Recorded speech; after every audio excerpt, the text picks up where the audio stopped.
Beberapa bulan yang lalu, Bosman sudah mengatakan bahwa perang melawan globalis ini masih panjang, masih lama dan memerlukan daya tahan atau endurance yang panjang. Menghemat tenaga, menghemat amunisi, dan cerdik merupakan langkah yang dibutuhkan. Bukan pinter loh ya, cerdik. Pinter itu bisa hafalan di sekolah, itu pinter. Mengikuti ilmu yang diberikan oleh guru, oleh dosen di kampus, itu pinter. Kita sekarang juga pejabatnya orang pinter semua. Saking pinternya cetak uang dibilang inflasi. Ngutang asing itu benar, bergantung dolar itu benar. Lalu kerjasama dengan negara komunis yang penuh tipu daya dibilang benar. Dan bergantung pada investasi asing itu benar. Dan genre berpikir begitu saat ini berkuasa mutlak mengatur negeri ini. Jadi yang di atas tinggal gampang, cuman bagi sembako sama kunjungan-kunjungan. Itu pinter pejabatnya namanya. Pinter minteri atasan, sama pinter bodohi rakyatnya. Sementara yang dimaksud cerdik di sini adalah street smart, orang yang memakan pengalaman hidup yang keras, makan jalanan, terantuk-antuk hidupnya, namun mantulnya lebih tinggi dari jatuhnya. Di atas orang cerdik ada lagi orang bejo atau orang beruntung. Nah, lebih enak lagi gabungan keduanya sebagai pemimpin. Sudah bejo, cerdik lagi, itu baru pantas jadi pemimpin yang mengatur perang melawan globalis cabal. Oh iya,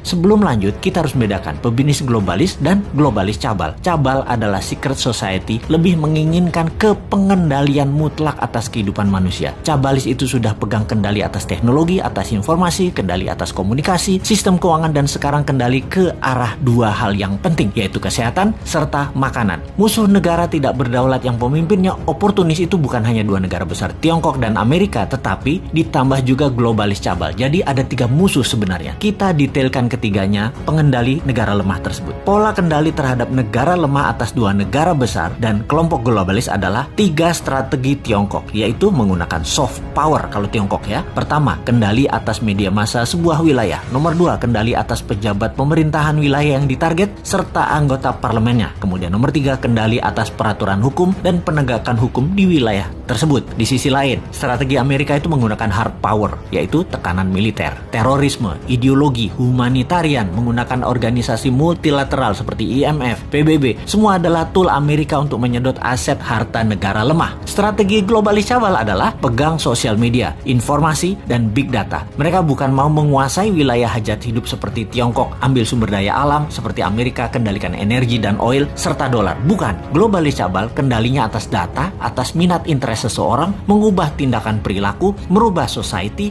merubah dunia dengan merekalah pemegang kendali hidup manusia, bukan hanya wilayah. Globalis cabal anti negara, anti nasionalisme, senang atau mendukung pemimpin otoriter yang bisa dikendalikan oleh mereka. Jadi saat ini perangnya ada 3 front, Tiongkok, Amerika, dan globalis cabal. Globalis saat ini pegang kendali atas big farmasi atau perusahaan obat-obatan besar serta kesehatan. Alat tes COVID, virus COVID, dan vaksin adalah satu paket globalis cabal yang punya. Sistemik sekali kerja mereka, didesain panjang sejak 15 tahun yang lalu. Detail, rinci, terarah, lengkap dengan perang medianya, desain ketakutannya, dan alat yang disebut COVID atau virus yang sedikit lebih mematikan dibandingkan flu itu. Bahkan vaksin buat para petinggi big farmasi atau elit globalis cabal beda dengan yang dikasih ke masyarakat. Pastinya yang di masyarakat itu mengandung merkuri. Ini kata data intelijen pertahanan internasional loh ya, mudah-mudahan data ini salah. Vaksin globalis paling nggak suka dengan imunoterapi atau imunodulator, peningkatan imunitas yang dipakai untuk melawan mereka, karena tidak bisa didata, tidak bersertifikat. Mereka globalis cabal yang perlu bukan hanya vaksinnya laku, PCR antigennya laku, sebaran virusnya cepat dan meluas, tapi data itu tidak kalah penting bagi mereka. Globalis menyarankan pakai masker dan lockdown di banyak wilayah sesuai dengan saran versi globalis. Semua sudah dibuat protokolnya sehingga efeknya perangnya panjang. Ada yang improvisasi, misalnya pakai imunoterapi lokal, lockdown ringan bergantian, ekonomi jalan biasa, pakai data center satelit sendiri, komunikasi pakai tool negara tersebut sendiri, sosial media punya sendiri, negara tersebut nggak akan rubuh, ekonomi jalan dan COVID musnah dalam sekejap. Anti saran globalis dan melawan mainstream pasti menang. Itulah kenapa di tahun 2019 pertama-tama video Bosman muncul, kita mengingatkan perang yang akan terjadi di tahun 2020 dan tahun 2021 dengan akhir kalimat bertanya, sudah siapkah Indonesia? Untuk apa? Untuk punya Google sendiri, punya Facebook sendiri, punya satelit komunikasi sendiri, punya data center sendiri, punya Twitter sendiri, punya TikTok sendiri, punya begituan deh. Ini kira-kira maksudnya. Hanya di tahun 2019 awal tersebut kita menginformasikannya pelan-pelan, muter-muter bersanepo gaya bahasa pengandaian dan indirect language. Ternyata nggak paham gaya bahasa beginian.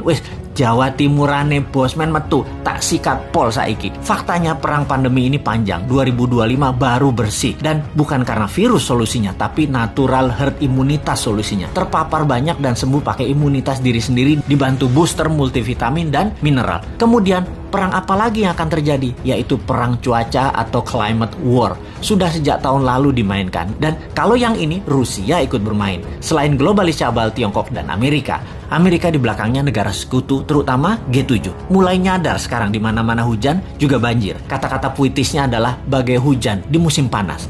Jadi kenyataan benar karena ya direkayasa cuacanya. Masihkah tidak sadar juga setelah pandemi, maka kesengsaraan lain akan terjadi, yaitu kelangkaan pangan. Sudah siapkah kita? Atau seperti 2 tahun ini, walau sudah diingatkan tetap aja menjalankan semua seakan-akan seperti anak SD gambar pemandangan 2 gunung, matahari, dan sawah. Wah, pokmu kapan?